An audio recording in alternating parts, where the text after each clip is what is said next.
So before the show, I was taking a shower, or more accurately, my people were bathing me.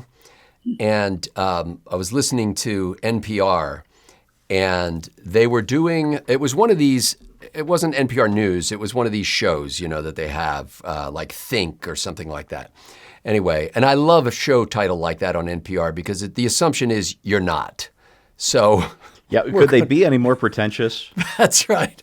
So because you're not, we're going to tell you to do it. Think. Think about what you're trying to do to me, NPR. Anyway, so they're interviewing this guy who I think has spent some time studying so-called Project 2025. You know, that Heritage Foundation-ish kind of document that was a big hullabaloo during the campaign because they hoped that would knock Trump out of contention. Anyway, so, and the interviewer on these shows, the magic of NPR is that you have to sound like it doesn't matter one way or another. You're calling strikes and balls. You're trying to be as even-keeled as possible. You have no political agenda. But that only comes across in tone of voice, not in the actual things that you're saying. And so you can say some of the craziest stuff, but if you say it in the right tone of voice, it sounds very thoughtful. Sounds like it should be on a show called Think. Anyway, so he's been studying Project 2025, and she's interviewing him about this. And at one point, she's asking him questions like, now, are the authors of these essays within this document, do you think they're sincere in their beliefs? Like the stunning idea that somebody could actually be sincere and not just a political hack and writing stuff. Anyway, he's getting onto the topic of gender identity stuff that that conservatives in general would be opposed to. And from her lips springs this sentence, which I wrote down immediately afterward, because he was saying that the right doesn't want all this gender ideology stuff, okay? She says, but isn't insisting that there are two genders or two sexes simply a gender ideology? Yes, biology is ideological. One of my favorite, I think this was from Jarvis, one of those really smart guys I follow on Twitter so I can repeat what they say and make myself sound smarter, pointed out a while ago that, and he said once you hear this, you can never unhear it, but it's a NPR technique for introducing politicians that he describes as Democrat 2 facts good, Republican 2 facts bad. So you get Kamala Harris, who's showing strength in the polls based on her relentless new campaign, or Donald Trump, whose chaotic tariff policy has caused chaos on Wall Street. Yeah. This is their system. Democrat 2 facts good, Republican 2 facts bad for every intro. They announced, and the day we record this, the stock market is significantly up and has recovered most, if not all, of the losses that it suffered yesterday. Allegedly, you know, the news always likes to tell you they know why the market churned, you know. So yesterday, it was because of Trump's chaotic tariff programs and all that kind of stuff. And today, the market was up like 1,000 points at the point I was listening to the radio, and but not because of something Trump did, and I think that's the important thing. Not at all. In fact, in opposition to Trump's chaotic. What they said was, they said the market was up because Trump hadn't announced anything today. So if you just leave the market alone, apparently it goes well. If Trump announces anything, it plummets. But then they immediately went into an explanation of all the chaotic stuff that Trump was allegedly announcing. And I'm like, wait a minute. The news here is that the market is significantly up. Like that was a good bump for a day, you know, by midday anyway. And but the reporting, they don't have any background for that. They don't have any backstory for it. Right. All they have backstory for is if the market is down. So if the market is down, they've got stuff in the can that they can roll. Can't they just say market gained 1,000 points today on Trump's chaotic tariff policy? That's what they should say. So, you know, and because they always attributed things, it's like the market's up 1,000 points today on news of the death of the Pope. I mean, you just like throw just throw anything at the wall and see what sticks. Anyway, it was just one of those lines. Correlation is causation. This is the first That's thing they right. teach you in logic school. But isn't the insisting that there are two sexes merely a gender ideology? Yes. No. Next question. And the thing that I read that I told you I don't think I can do an episode about because there's not enough there, although there's certainly enough outrage there. And the primary reason I'm not doing an episode is, number one, I think it's just too thin for an episode. And number two, I'm not sure about what happened. But there's an op-ed in the New York Times. I don't know if you saw this, Steve, but there's an op-ed that Larry David wrote. Have you seen this? Oh, all I saw was the outrage about it. I didn't read. Like, if I want somebody to give me a laugh over a really uncomfortable situation, Larry David is my go-to guy. Yes. But Other than that, Larry David wrote this column about his dinner with Hitler, and he just starts off saying that he got an invitation in the spring of '39 or whatever to go to Hitler's place and had dinner with Hitler. And it turned out that Hitler was an awfully nice guy and kind of surprised him. And they had a lot of laughs, and Hitler counseled him on some challenges he was having in his romantic life and all that kind of stuff. And he left there, basically having to rethink what he really thought of Hitler. That's it, basically. It's a fake little story about Larry David having dinner with Hitler and having a good time and changing his opinion about Hitler. Oh, I wonder what that could be about. Could it possibly be because Bill Maher had dinner with Donald Trump last week and then got on the air and said he was really surprised at how nice Donald Trump was? So David, nor the New York Times, mentioned that this was the connection. I think I'm right about this. Of course you're right. Of course you are. Obviously Yeah. right. wait a minute. He's comparing Trump to Hitler. That's pretty daring and out there. And there's Well- one small, tiny little logical flaw in this satirical argument, and that is that Adolf Hitler would never invite Larry David over for dinner. Fair. That's one tiny little flaw, except I think you're forgetting, Bill, that this morning, well, maybe you didn't see the news yet, but earlier Al Gore? today, Donald Trump annexed the Sudetenland. Right. So right after I read that, then I saw a story in Politico where Al Gore compares Donald Trump or the Trump administration's tactics to those of Nazi Germany. And he prefaces that by saying, wait a minute, I want to make sure. He said, I understand very well, this is Al Gore, quote from Politico, I understand very well why it is wrong to compare Adolf Hitler's Third Reich to any other movement, Gore said to the audience of roughly 150 climate advocates and policymakers gathered at a science museum in San Francisco. But he says, still quoting now, it was uniquely evil, full stop. I get it. But there are important lessons from the history of that emergent evil. There are important lessons from the history of that emergent evil. So he's saying, and the I word understand it's out emergent of is doing an bounds. awful lot of work there. Yeah. My favorite part about Hitler's emergent evil was Kristallnacht, where all of his supporters took to the street, smashed windows and storefronts, set fire to buildings. Because George ran Floyd was rampant- killed by a police officer? Ran rampant through the streets for days. The police not only didn't do anything, but encouraged the looters and the smashers. That's my favorite comparison to modern politics. That's a mark of that. And they also destroyed and vandalized the property that belonged to the Jews. They would set their cars on fire, for example, or otherwise vandalize them, and other things that the Nazis did. The National Socialist Workers' Party, National Socialist German Workers' Party.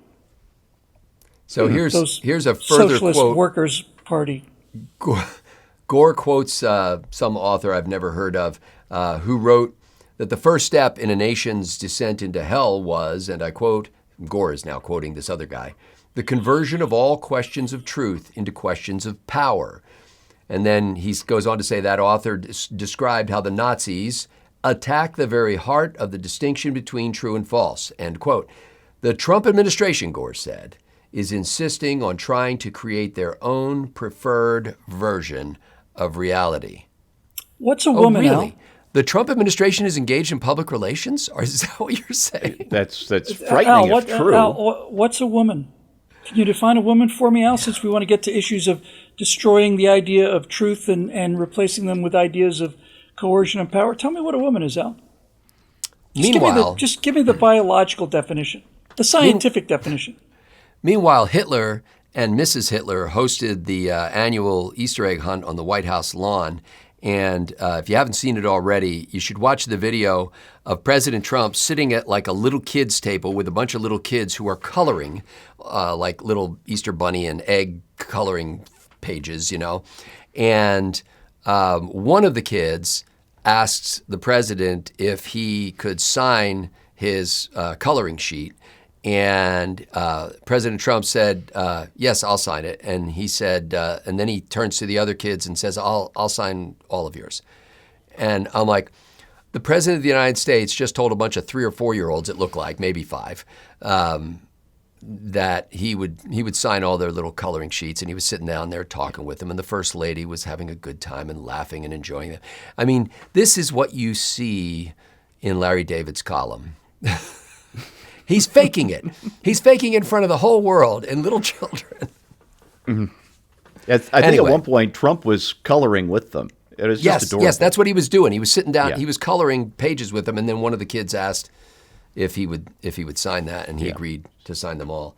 But it's unbelievable that the New York Times, first of all, would run that without having the guts to have some sort of a descriptive sentence that started off by saying, last week, Bill Maher had dinner at the White House with Donald Trump and later went on his show and said he was surprised at how likable Trump was when off camera in private settings.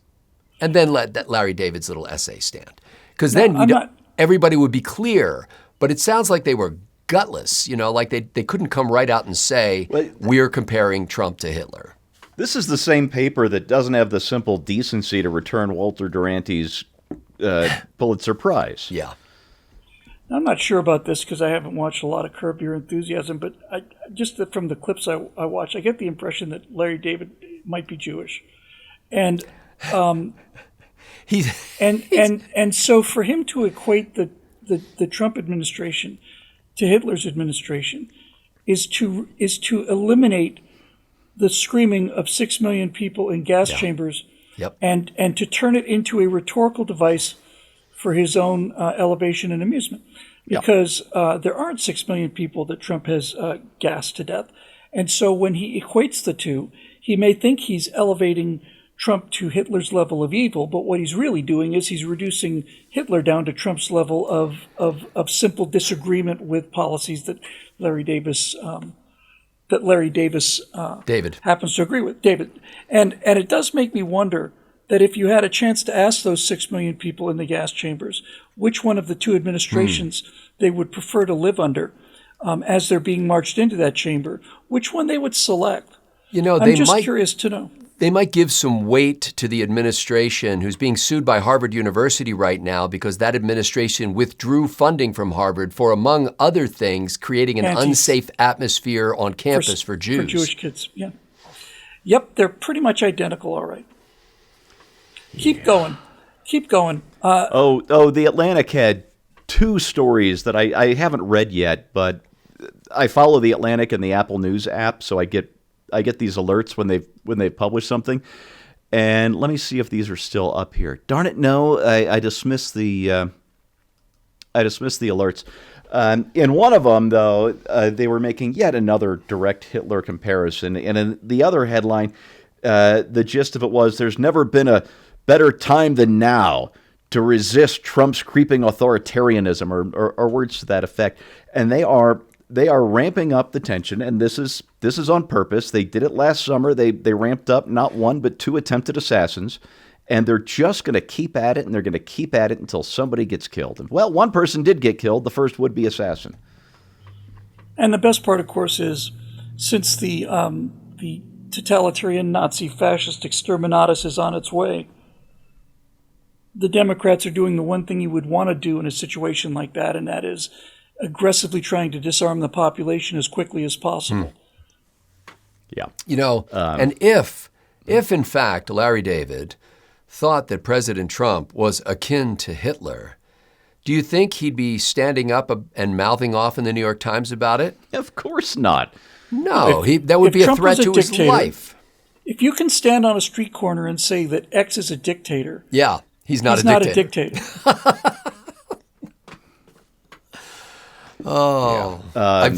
I mentioned this before, but I saw that guy years ago who had this cartoony shirt on that showed George W. Bush with vampire teeth sucking the blood from the neck of Lady Liberty, the statue. And I was like, ooh, I'd put a coat over that if I were you. The Bushies might see it. How pathetic. It's just sad. Yeah. And the latest, I wrote about this for PJ yesterday. I almost did my segment on it this week, but I decided to go with something else. Is this, what the heck is his name? Let me look this up real quick. What did he say? Nicholas Decker. He's a PhD student at George Mason studying econ, getting his doctorate, who wrote a Substack essay last week asking, when is it time to start killing people? I saw that. And then he was evicted from his apartment because of the threats that others were making. Not because of the fact for that his own protection. No, he was evicted. No. His landlord worried. Now, and nothing seems to have actually happened. His landlord worried that this essay of his that had gone so big was going to cause disturbances at her home that, she was renting a room. That's what I'm saying. They evicted her for her protection. No. She evicted him, this Nicholas Decker kid. Oh, yeah. Some Nicholas Decker kid basically says, when is it time to start killing conservatives? Conservatives reported this guy to his landlady, basically. He was evicted by the landlady. And the guy who got evicted said, because of the threats that were made against me, I am now without a place to live. Oh, that's the reason. The threats that were made against him, you see. That was the proximate cause. Yeah, the guy calling for violence. That's right. The MAGA Mafia, which of course we're all three part of, we randomly select just people out of the phone book to intentionally evict from their homes. Yeah, they're fairness, insane. Bill, it's a mental illness. In fairness, he wasn't threatening people. He was saying they should just be killed. So this is a whole different thing. I can understand being afraid of threats. Being instantly killed is much easier than being threatened with violence. Well, there you go. There's much less worrying involved. Yes. Annie Ngo had who just investigates all these people on the left, found a couple of old tweets of Mr. Decker's showing him not just wearing a dress, but also arguing that children should have access to porn. So this is a mentally healthy guy. That's sad. Yeah. Oh, by the way, in Quirks of the Media, and this one I think I can lay at the doorstep of Fox News, which did this several times, and I don't have the language precise because I just heard it as I was going to and from places, but on Monday morning, they kept saying on their newscasts something like, Pope Francis, dead at 88, live to the Vatican now. I'm like, wait a minute, dead, live? It just seemed like the wrong word. They could just say, we go to the Vatican now, or something like that. It just seemed awkward. I saw him on Easter Sunday. I thought, well, he doesn't look good. No, he looked poor. Yeah. Well.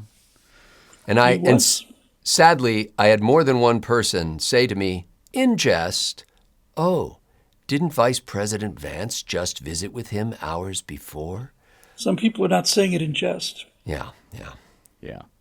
Other people were posting or I shouldn't say Photoshops anymore. They're all AIs of suggestions of who J.D. Vance should visit next. And in one, he's hugging George Soros. And another, he's clapping Nancy Pelosi on the back. And Does J.D. Vance have a long history of appearing before people who are 88 years old and then go on to die shortly thereafter? Is that People who were just in the hospital for pneumonia, complications from pneumonia, and Yeah. I mean, at 88, once you get something nasty, there's a really good chance that's the last thing you're going to get, unfortunately. I thought then this is the first proper use in the news that I've heard of this term, but in the post-mortem after Francis's death, they always say post-mortem when nobody really died. But in the after-action report, the thing that surprised me most, because he was always hailed as this champion of the poor and downtrodden, and he rebuked the United States for its treatment of immigrants and stuff like that, and illegal immigrants. But anyway, as it turns out, he was born in Argentina, but both of his parents were essentially Italian-speaking Italian people. And he grew up speaking Italian. So even though he was the first non-European pope, he wasn't all that he was pretty European.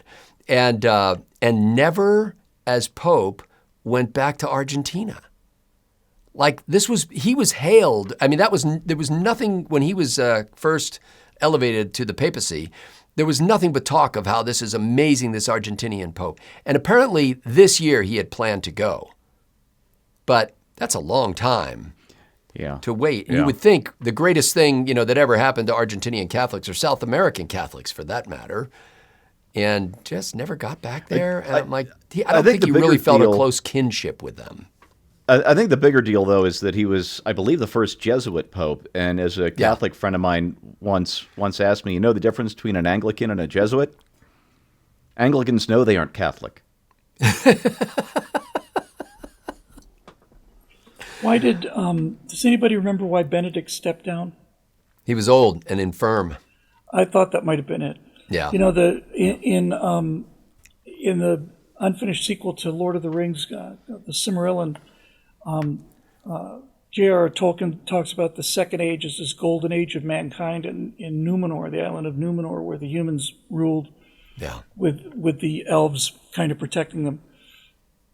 And they said that during the golden age of Numenor, kings would wait until their sons had reached full maturity and wisdom, and then would step down.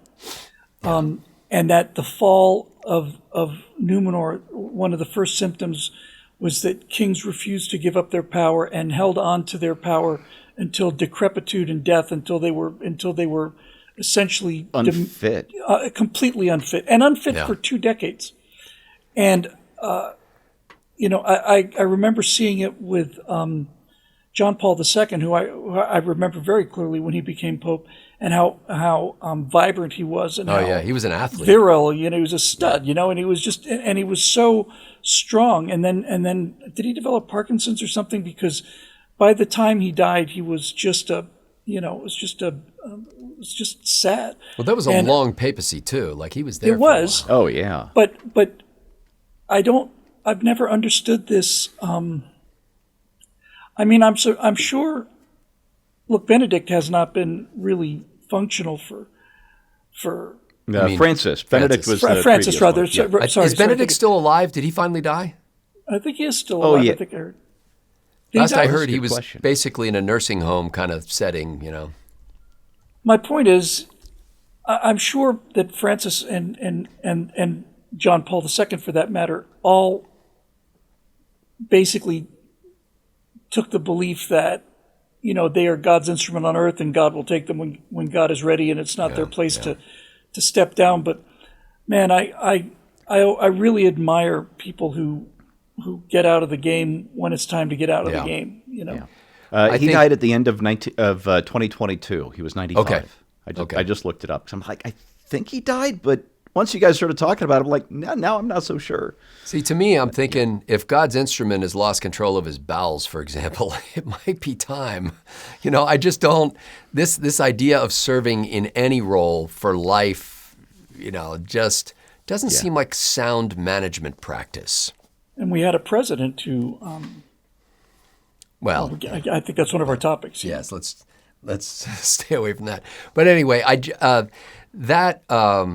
there's going to be all kinds of encomiums, as they say. I saw a headline that announced that Pope Francis had appeared for the first time in a picture in a coffin. And I'm like, well, that's where I'd expect him to be. I mean, what were you thinking? What did you think was going to happen? He was jet skiing. That's right. And I just read an article, I think Walter Russell Mead, is that the guy's name? Columnist for the Times or the Wall Street Journal, I forget which. He wrote this column and basically making the argument that despite the fact that Francis was lambasted by people on the right for being liberal and promoting gay marriage and stuff like that, was actually about as conservative as he could be. Basically, he was more liberal in tone, but conservative in practice, and that there are a lot of people on the Catholic left who are really disappointed with him that he didn't go a lot further and, put women into the priesthood and all that kind of stuff, and that it was pretty lukewarm stuff what he said about LGBT people. So, and I was surprised that the first thing I heard was that, rather than somebody saying what a champion of liberal, socialism and Catholicism he was.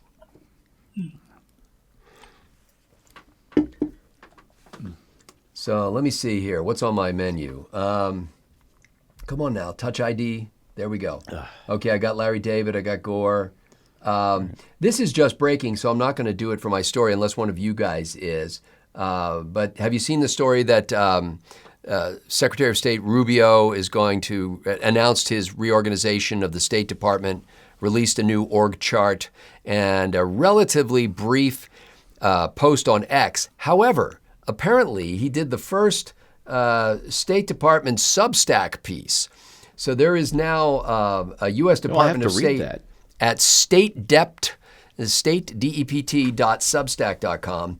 Under the headline, A New State Department to Meet the Challenges of a New Era.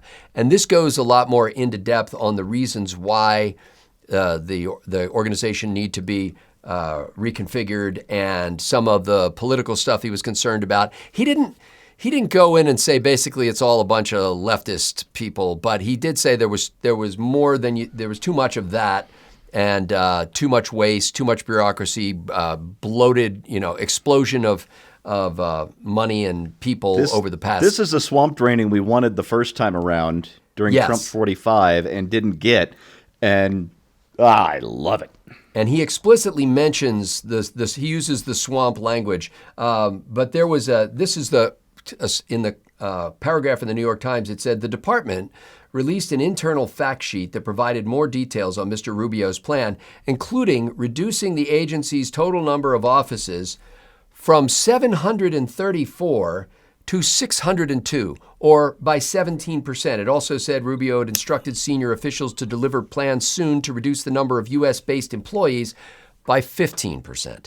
So on the one hand, radical cuts. Yeah. On the one hand, it sounded like this is the Friday Night Massacre, On the other hand, it's 17%. It's a marginal, which is huge in government because anything that's not increase is called decrease. Yeah. And the thing is, any large organization, you can probably find at least 10% fat, just waiting to be trimmed. You go 15%, whatever. Okay, you're getting a little close to the meat, but you're nowhere near the bone. So I'd call this a good start. And it's the agency that's getting hit hardest, or the office or whatever, is called the Office of the Undersecretary. He's eliminating the Office of the Undersecretary of Civilian Security, Democracy, and Human Rights. And so this was the agency that I think was supposed to basically promote America around the world, but apparently may have been doing quite the opposite. But it's, the scarce words you're going to see in the media now is, it's terrifying. How dare he? In fact, I saw to his post on X, there was a response from somebody that said, yeah, you want to increase America's reputation in the world. That's the way to do it. Eliminate 132 offices or whatever he was saying. And I was like, well, I don't think your little comment means anything. Like, maybe it is the way. Like, more bureaucrats is what people want from America. Because it's 132. That's why it's wrong. It's More 132. faceless bureaucracy is what the world expects from the leader That's right. of freedom across the planet. God. So apparently he's So going much to of it. regionalize the offices more so there's local autonomy. One of the things he said in the Substack piece was that it seemed like everybody in the organization was constantly lobbying to get in on everything that was going on. Like they wanted to be associated with everything. And as a consequence, you'd have to loop more and more people into the decision tree. And next thing you know, nothing could get done because everybody had to weigh in on it. Steve Jobs used to do a thing. If there was somebody in a meeting that he didn't recognize or didn't like the looks of or whatever his excuse was, he would ask directly, what are you doing here? And Yeah. if they couldn't answer, number one, immediately, and number two, satisfactorily, they were out the door. Yep. And, I just read a thing. This is another classic Steve Jobs thing. When he was running Pixar, he fired 2 Pixar board members for never disagreeing with him. He said, you Nice. add nothing to the company. Even if that guy who wasn't supposed to be there had said, I am here to contradict everything you say, Steve probably would have said, okay, you can stay. Yeah. Who did that? There was But Walt Disney allegedly had that thing when if he had an idea and even one member of his board was not opposed to it, he would go back and retool the idea until he could get everybody opposed to it. no, there was a country that did that. That's- Or some that's political party that somebody somewhere in history said that if it's unanimous, then one person has an obligation to play devil's advocate. I'm trying Yeah. to remember who that was. And that's an excellent point. But I love the fact that Rubio is trying to do something, and this is actual legitimate steps.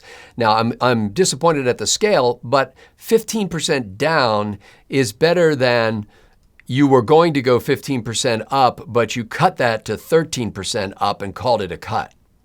Yeah. Yeah. I think Rubio's doing a crazy great job, man. I think he's just amazing. Every time you hear him speak or read something It's he's so written, clear. it's unbelievably well done. And let's just say, worst case scenario, he didn't write any of that. He's got somebody who does. No, he's doing it extemporaneously. Did you see Yes. that press conference he did recently where Oh, somebody he said, is. this woman wrote an op-ed piece in favor of Palestine and she was deported.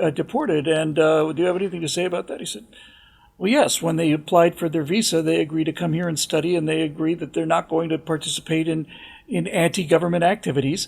And she did, so we revoked her visa. If she had stated that she was going to do that intentionally on her application, it would have been denied. Yeah. And just no apologies, no nothing, just like, this is the rules that we have for student visas, and this is how we preserve law and order in our country. And she violated those rules, so she was asked to leave. Next question. You know, no tracking, no backpedaling, no, well, it's just an isolated case. You know, it's like, no. And this is one of those rare occasions where his biography has substance. Yeah, because he's an immigrant. Because Yeah. his parents came over here, desperate to give their kids the freedom that they never had. And He grew up in Miami. He must have. He's Florida, certainly. Probably. I don't know exactly where he grew up. But that, I just think that brings additional weight to it because when he's talking about illegal immigration, obviously substance there. And I just love how he handles everything. When the first remarks I saw him make to the staff at the State Department, he was standing on a landing overlooking this giant lobby. Yeah, we There talked were about this. It was great. hundreds of people around him, and he was speaking apparently extemporaneously, certainly no notes. And I just thought, holy cow, did this guy just wake up in the morning giving speeches where he doesn't even say, He's just really good. And the thing is, I think I might have mentioned this on a previous Backstage, or maybe it was a Right Angle segment, that Rubio, I don't think, was the right guy to be president. He certainly wasn't in 2016. His campaign, his primary campaign, just didn't ring presidential. But if this guy was not born or engineered to be Secretary of State at this moment, then I don't know what he is. He's superb. Well, and the other thing about it is he's not glib. Like he's authentic. He's sincere. Yes. Yeah. That's striking. And I think that's what his presidential primary campaign was missing. that he just oozes as Secretary of State is that authenticity. Yeah, yeah. By the way, on the reading stack this week for me, a rare dip into fiction, which I've read before many years ago, but I saw that I could, for 99 cents, I could get the authorized version of The Great Gatsby by F. Scott Fitzgerald. Oh, it's not a good book. It is. I love the writing. It's like I don't even care where the story's going. I don't care what the point of his story is, but I'm underlining sentences in it on my Kindle. Really? Where I'm Maybe I just need to give it yes. another chance. And it's just like some of the ways, some is kind of old-timey, strange ways of wording things, and some things I don't even understand, what he's referring to. But sometimes just some turns of phrase where you just go, man, when he wrote that, did he stop for a moment and go, wow. Anyway, so I'm reading that. It's a relatively short book. I'm well through it now. I'm not done yet. But the one I'm listening to right now, which is about a 25-hour audiobook, is called House of Cards. No, not the TV show. This is by a guy named William Cohan, and it is basically the history of Bear Stearns during the 2008 collapse. And the first half of the book is literal. It's almost a minute-by-minute TikTok, which he keeps compelling somehow. I don't know how he keeps it so dynamic and interesting to listen to. And you go all the way through that 2008 crisis to its resolution. And then the second part of the book, he goes back to the beginning of the agency, like in the 1920s or something. And I'm like, how did he pull this off? You would think that's the end of the story. But then he goes back, and it's even more interesting. Now you're getting the background and seeing the little things that led to the kind of cavalier attitude that developed in this, financial agency. They did a bunch of different things, so it's hard to describe what they were. And you just see this ascent to power and what led to the collapse with all these collateralized mortgage obligations and collateralized debt instruments and all that kind of stuff. And the whole time I'm reading it, you guys probably had the same feeling while it was happening, but the whole time I'm reading it, I'm thinking, holy cow, in the halls of power in this country, it's middle school all over again. It is junior high. I mean, these people are frickin' immature babies, backstabbing little weasels, and it's not, the guy who's writing the book is not wholly antagonistic. Like, he points out the positive attributes of people and the negative attributes. So you don't get a sense that he's hostile toward the characters in the book. But you're like, are you serious? People getting paid $25 million bonuses on an annual basis are having these little vendettas like some seventh grader. Shoot, I just forgot his name. I have to forget at least one name. Tom Wolfe nailed it in Bonfire of the Vanities, and the other person who did it was Bret Easton Ellis in American Psycho. And whatever you happen to think of that book or the character, the movie was genius because the director, I can't remember her name, understood that underneath all the gore and gore and snark isn't the right word. It's a comedy. Yeah. It's just maybe one of the darkest comedies ever written, and they managed to bring that to the screen. It's absolutely brilliant in how it skewers Wall Street by, turning one of them into a non-entity serial killer who may or may not actually be a serial killer.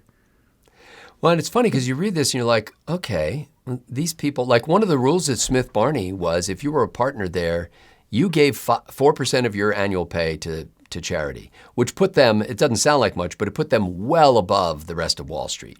Yes, that's a lot of money. Yeah. And so they funded amazing things, by giving to charity, and they helped a lot of businesses. And then just little by little through bad decisions and personal vitriol and, just and greed, and it was amazing the lack of checks and balances too. Like people, you'd think that these exotic instruments like collateralized debt obligations or whatever, that they would be well understood by the people who are handling them. Apparently not. Yeah. Well, And a lot they were understood. I think I think everyone that looked at it couldn't believe how cynical it was. I mean, it was those things were the ultimate expression of the greater fool theory, right? It was like somebody's actually buying this stuff. Yeah, the people are actually buying this. You can go in there and sell them now, buy them low, sell them high, and yes, the whole thing is going to eventually collapse, but it won't be you. You'll cash out, you know, and I spent most of my politically aware life defending Wall Street only because the communists just kept attacking Wall Street, you know, just like capitalism is bad, you know. But there's a lot about what goes on there that's not it's un-American. Wholesome. It's immoral. It's wrong. And according to this author, Cohan says that one of the things that distinguished Bear Stearns was the guy who was CEO there. They only had like 3 CEOs over the course of 60 years or something. But one of the guys who was CEO there basically mocked companies that sat down and drafted long-term plans. He said, our job is to make money, and that requires us to constantly remain flexible and to have an understanding of the risks we're willing to take and to stick to the core business that we engage in and not branch out into areas that don't affect us.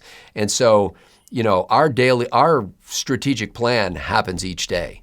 Like it's the decisions we make day to day. And so, you know, he would mock companies that had these fancy plans, and they were really tough talking, like crude language about, you know, when you made Wall Street forever. Yeah, when you made a good deal, you did something to someone that they would be really offended if you told people you did it to them.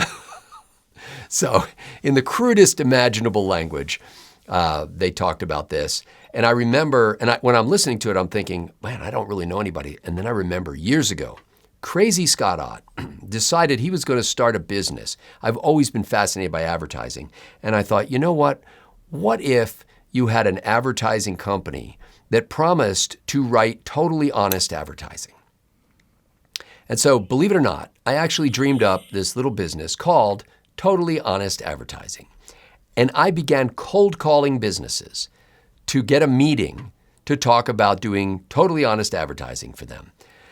I made hundreds of phone calls. I got one appointment. So I drive into the city for this one appointment, and I meet with this guy who's the head of like a construction company. And we're talking for a while. Everything seems to be going great until he tells me a story about this customer or contractor that he was working with, and he's laughing, and he tells me, man, I raped that guy. I raped him hard. And he was talking about his unethical, vindictive, nasty behavior toward either a partner in business or a customer. I can't remember which. And I was like, holy cow, am I in some sort of a weird hidden camera show? Like, what is this? And when I realized that he was dead serious about it and he thought it was hilarious that he had stuck it to this guy who was not a competitor, who was like a customer or a partner. And I just thanked him for his time and excused myself and left. And that was one of the most demoralizing things I've ever seen in business, the most demoralizing thing. But when you hear these guys talking in this book, House of Cards, you're like, holy cow, I guess there are a lot of people like that. Yep. Anyway, If you're going to have totally honest advertising for a contractor, the slogan should be something like over budget, late, but maybe not as over budget and as late as the other guy. That's right. Or just simplify that by saying, we'll tell you it's going to be over budget and late. There you go. Why hide that? There's a Wall Street Journal op-ed that says, that's questioning the narrative surrounding Donald Trump and basically trying to find a third way. You know, the one side portrays him as a revolutionary savior, dismantling the corrupt establishment. The other side portrays him as a dangerous tyrant amassing authoritarian power. And instead, this guy is suggesting a third perspective, that Trump and his team may simply be incompetent. Now, keep in mind, this is in the Wall Street Journal on the op-ed page there. And basically he's saying that while many of the things that Trump is in favor of are admirable, obviously he thinks, from the Wall Street Journal's perspective anyway, that the whole tariff idea is a terrible idea. But basically he's saying he's not capable of pulling off what he says he's going to do. We're still at war in Ukraine. The tariffs are not having their desired effect. We have not immediately turned the economy around. And, he's rattling off all these things that Trump said he was going to fix on day one. And I thought I don't know if this is anything new. I mean, I remember years and years ago writing about George W. Bush. And the same thing is like half the people said he was an evil dictator. Same thing about Ronald Reagan. The other evil people or stupid said he's an affable dunce. But here he's basically saying, he's already said in the first 100 days, as they're now calling it, that he thinks that the Trump administration is incompetent. And my only thought is, okay, we elected him for 4 years. I'm still saying, let's see how this goes. Exactly. And I don't follow the ups and downs hour by hour. It doesn't generate clicks, though. Day by day. Yeah, well, that's the problem. Yeah.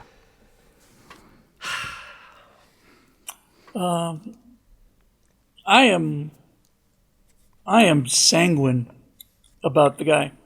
I really am. Please define sanguine. It sounds like it comes from the French word for blood. It does. It is. The Greeks and Aristotle and throughout Middle Ages believed that there were 4 humors that affected the body's health and mental well-being: sanguine, melancholy, phlegmatic, and the other one had to do with bile. Salt water. Bile. Had to do with bile. I forgot. I was close with Schadenfreude. Sanguine people were known to be the happiest people, the most relaxed people. Their blood was in dominance over their body, and it wasn't gall that was running their bodies, or black bile, or so this is a healthy humor that's running through your veins or corpuscles. Yes. So the word has come to mean calmly optimistic. Almost like. Not bloodless, but in a cold way, but just kind of... No, but actually almost like the opposite. It's almost like just like warm fuzzy kind of... But you're not hot-blooded. Check it and see. No, you're just... Your humors are in balance. And phlegmatic, sanguine, melancholic, and... Please, in the comments below, fill in your favorite humor. Yeah, I'm not used to having live comments here. It'll come up. Is it the stuff that comes up? Is that what you're talking about? No. That would be phlegm. That's phlegm, yeah. Or bile. I am tempted to look it up. Anyway, I've just come to trust his judgment.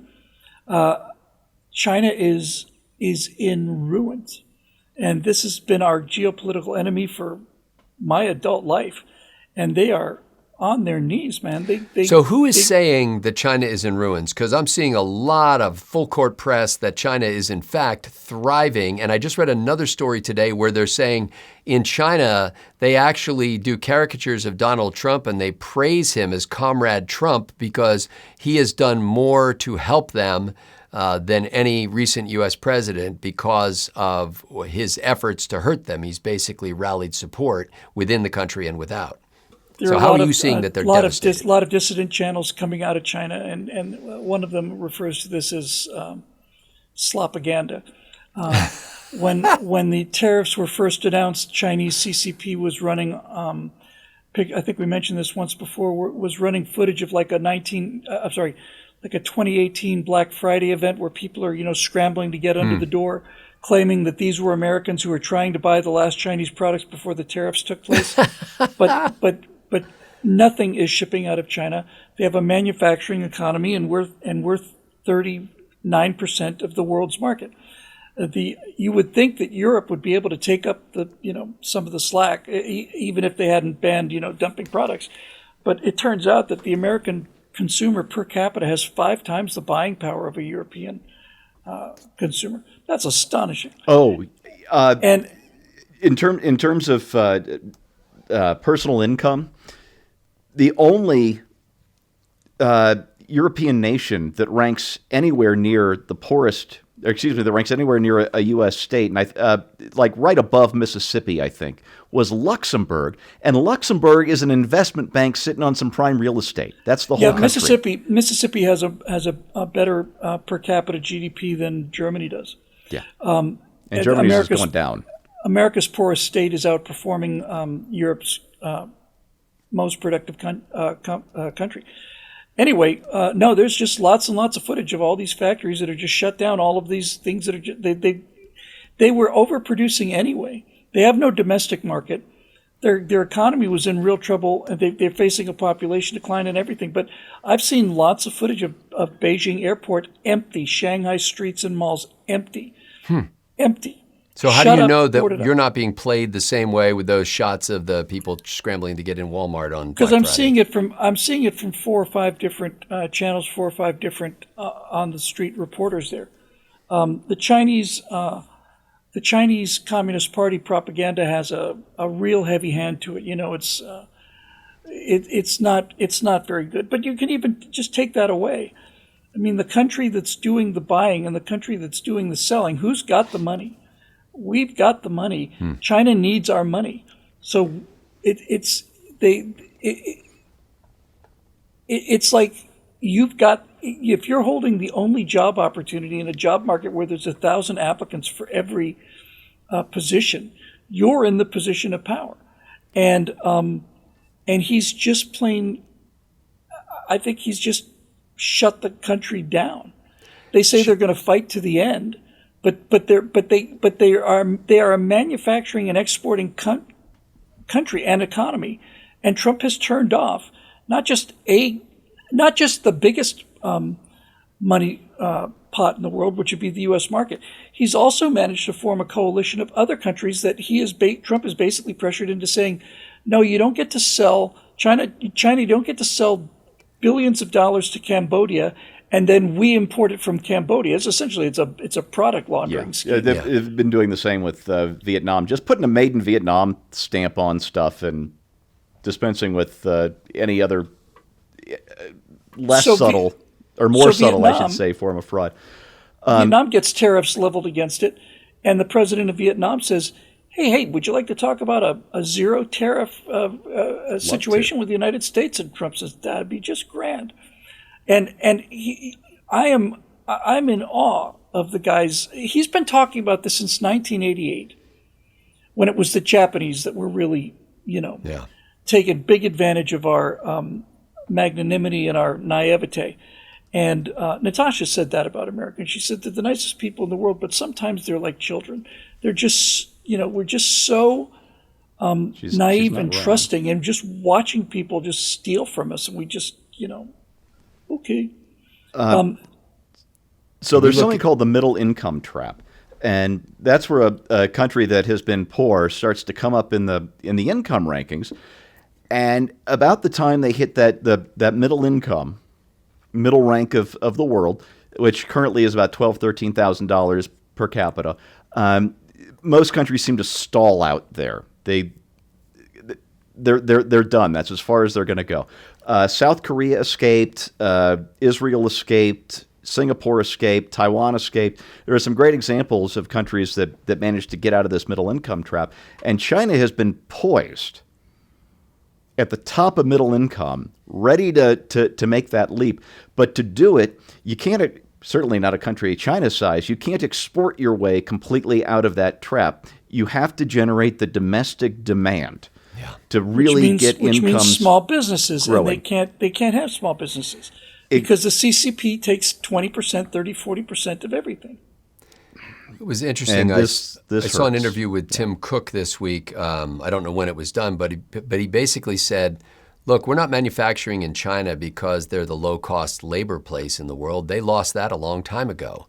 They've been coming up, and they've priced themselves out of being the low-cost option. He said, honestly, the reason why we're making things in China is because they have developed particular areas of expertise where they do things with excellence. Let me Now, I know that Steve and we talked about last week how a lot of things are manufactured in other countries and just assembled in China and stuff like that. But this is what Cook is saying. This isn't that though. Okay. I saw on Twitter a very interesting thread. I think that interview with Cook is from several years ago now. It could be, yeah.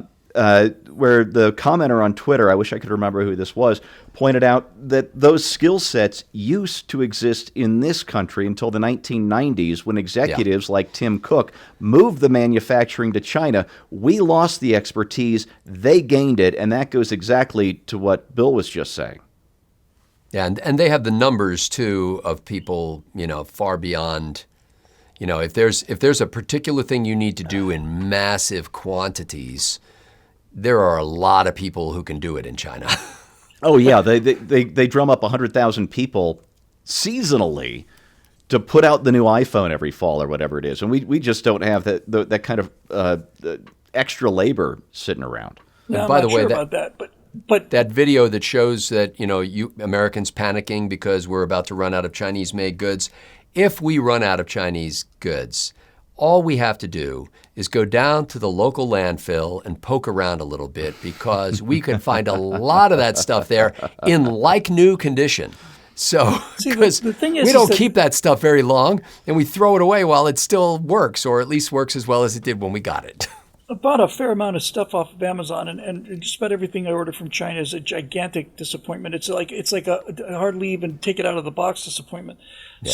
So they've made this stuff so inexpensive and so bad that it's not like you now have to come up with another $800 because your $800 Chinese product now costs $1,600.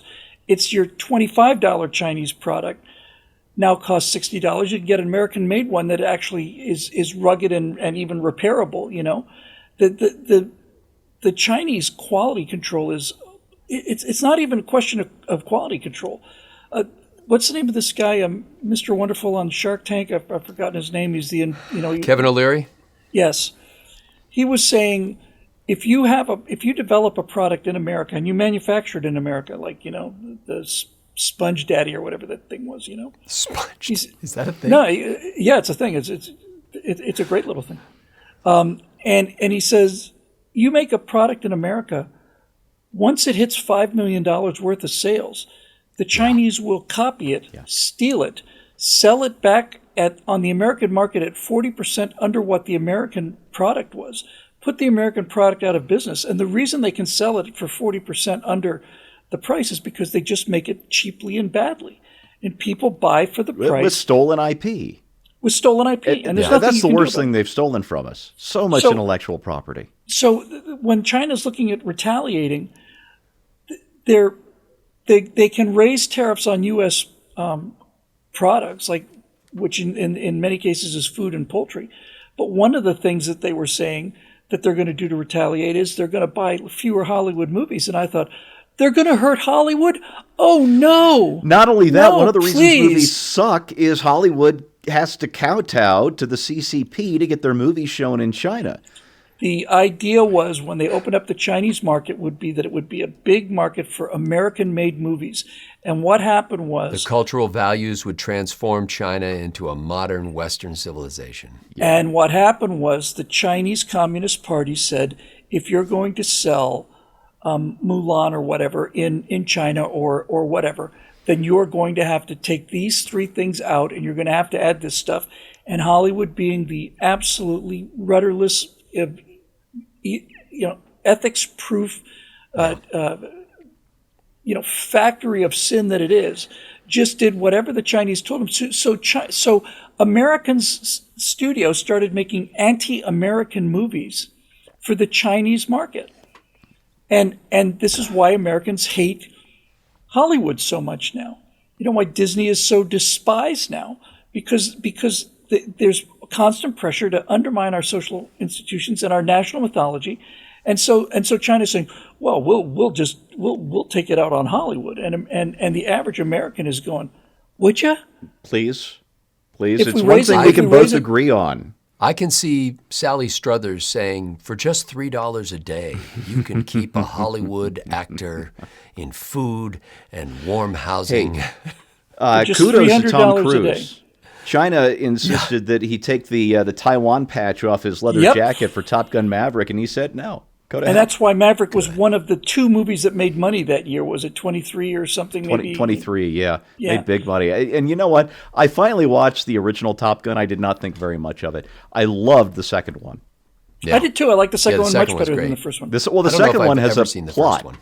I mean, it's a not very smart plot, and they stole a lot of it from Star Wars. But there's a story there, and I there's enjoyed texture it. there, yeah. And Maverick fun. is an interesting character. That's I the thought, thing. I thought it was a great movie. I really liked it. I will Also- tell And you, I And think Tom Cruise had the guts to give you something that Hollywood will never supply today, and that is a happy ending. A happy Yeah, ending yeah. with Jennifer Connelly, yes, that's right. who, I by the will way, age-appropriate love interest. Yeah, Give us yeah. more of that, Hollywood. That's rare. Yeah. I will tell you, I think Chinese manufacturing does one thing useful for us. And I use this as an example. I bought this somewhat recently within the last month or so. It's just a grip strengthening thing that you can tighten the spring thing to make it harder to squeeze over time. Oh, And it's thank got God. I thought it was an industrial strength nipple clamp. You use the industrial strength kind? Anyway, so it's got a little counter here. This is an analog counter that's just 2 little plastic wheels like an old school bicycle speedometer, you know, that just rotate around, and you can allegedly reset them, although the reset kind of mechanism is kind of wonky. So after using this for a while, I've realized the purpose of Chinese manufacturing, and that is eventually this is going to break. Like once I get it to a higher per pound level, my hand strength is going to crush this plastic thing. I can feel it already starting to give and make cracking noises. So I'm already thinking, okay, I paid like, I don't know, less than $10 for this. I forget what it was. And I'm thinking, do they make one of these for like $50 in the United States that will last for the rest of my life? Like, is there an old school Sears Craftsman version of this? That where I can never have to worry about breaking it. Like already the counter's not staying, the wheels aren't staying lined up the way they're supposed to. It's but it poorly makes, made. Yeah. it's the prototype for me. It's like, okay, this is just the test one to see if I can keep up a regimen of doing hand strength exercises. If I can, then I'm going to go blow $100 with some American company, $100 each, one for each hand, to be able to buy something that doesn't break. Some of the advertising on these Chinese products, you know, I don't want to call it the stuff that I get are gimmicks, but like lighting, I'll give you a great example. So I got, so Natasha's very much likes crystals. She makes jewelry and she just likes crystals, right? And she doesn't, you know, pretend to, you know, order the Worship universe them by- or anything. Yeah, yeah. She just thinks they're pretty. And they had these advertisements for these translucent different crystals, and there was one that was translucent, kind of a greenish kind of a quartz, right? And it was like, I don't know, it was like $40 or something. So I ordered it, and what it was a plastic bumpy mold that had been hand painted green, and I realized, what am I going to do? Am I gonna return this to China? I can't return it to Amazon. I'm going to have to get in touch with the Chinese factory, go through all of this trouble to return this thing, so I can get what, $40 back? That's what it's going to cost to ship it, and it's just plain fraud. Why couldn't you return it through Amazon? I don't think. You should try that. They're really good about. And I'll taking tell you what returns. Amazon will do. Amazon will say, here's a credit toward your next purchase. Keep the item. Oh, well, I didn't know that. Yeah, Amazon, because the expense, I read an article in the Wall Street Journal about this last year sometime, I think. It's very expensive for Amazon to process returns, and they have a lot of returns to process. So Just they've been doing, cheaper to just write it it's off. cheaper to have you keep the item and then just refund your money. They don't want to pay for the return shipping, and then they've got a used product that they can't sell as new, you know, and then it has to go into some aftermarket thing. So they've got a huge problem on their hands, or actually there's a huge aspect of their business that deals with nothing but how to make more efficient and less expensive their return process. And one of those ways is keep the item, we'll give you your money back. I don't know. It was probably 3-4 years ago now, or maybe even a little. longer. Well. No, no, So, not, the I'm not window's talking. closed, I'm not talking sadly. about the mug. I'm talking about something different. Okay. It was we had an identity theft issue, and somebody had stolen, I remember. Significant amount of money, $6,000-7,000 or something like that. And I've been banking at Wells Fargo for a long time. I've been real happy with them. And I just said, these are not our charges. And Wells Fargo just refunded the whole amount, pretty much without any evidence other than the fact that we're honest people. We don't file fraudulent claims Yeah. And I thought, wow, that was pretty cool of them. And I realized the amount of money that they have to refund for this is so trivial compared to what they do with e-commerce. If I didn't have the confidence that fraudulent, I just wouldn't buy anything online. If they're getting their credit card fees off every single one of those transactions. So yeah. Oh shoot, I forgot. Oh, Wells Fargo. You know what a pain it is when you do get somebody lifts your card number or whatever, and then you got to get a new card, and you have to go to every single website that you have monthly charges with, and fix all that crap. It's just a complete pain in the ass. So I got one of these alerts. This is a couple of years ago now, that there was suspected fraudulent activity on my ATM card, which is the one I use at Amazon and every single place. So I called them up right away, and I said, "Good catch." And before I could even say, "Good catch, no need to issue me a new number," they said, "And we've canceled your card, and we're issuing you a new number." Oh. Yeah. Yep. So now you have to call everybody up and change all those numbers. Yeah. Well, that happened to me within the last few months. I forget how long ago now. And it wasn't actually that big a deal because everything is online. So I didn't call anybody. I just changed things online. But it there's was still a bit of a hassle. there's still a lot to go through. Yeah. And then the way what you do is you take care of the ones that come to mind, and then you wait to get the notices from the other ones that your card didn't process. And then you're going to go, oh, okay, here, I'll update you now. Yeah, that's the one I forgot. Yes. Anyway, final, on a personal note here, I realized this week, because I've lost a fair amount of weight since January, and I realized this week that I've lost so much weight that I have finally gotten down to the level where most men would say, I need to lose some weight. That's terrific, though. I mean, this is real progress. Putting on weight is easy. Taking it off is hard. And anytime you're moving in the right direction, that's impressive. Well, and before I was at the point where most men just go, forget it. I'm in no condition to exercise. That's right. It'd kill me. But it has been great. But it was funny because I thought, man, that when I stepped on the scale, I was like, that is a substantial amount to lose since January. I mean, that's, for me anyway, that seemed really impressive. And then I thought, and yet, I still think I would probably be some classification of obese. Like if I went to the doctor, they would say, yeah, you're mildly obese or something. You are a long way from obese, dude. You can tell from people's faces. You are a long way from obese, which is a slur, by the way. That is now that's the strong push. I can't say obese. No, it's a slur. You need to spell it O-B***SE. You can't write it out. It's like the N word. It's the O word now. I think we should go back to Ricky Gervais and have David Bowie singing, "He's a little fat man with a pug-nosed face." Oh, God, Bowie was a genius. An actual, totally out there, weird-ass genius. Did you see Ricky Gervais when he was like a glam singer in the 80s? Yeah, I saw that video. He was he worshipped Bowie. He was almost like a Bowie covering act, Yeah. That must have been a hell of an experience for him to get to be pals with the guy.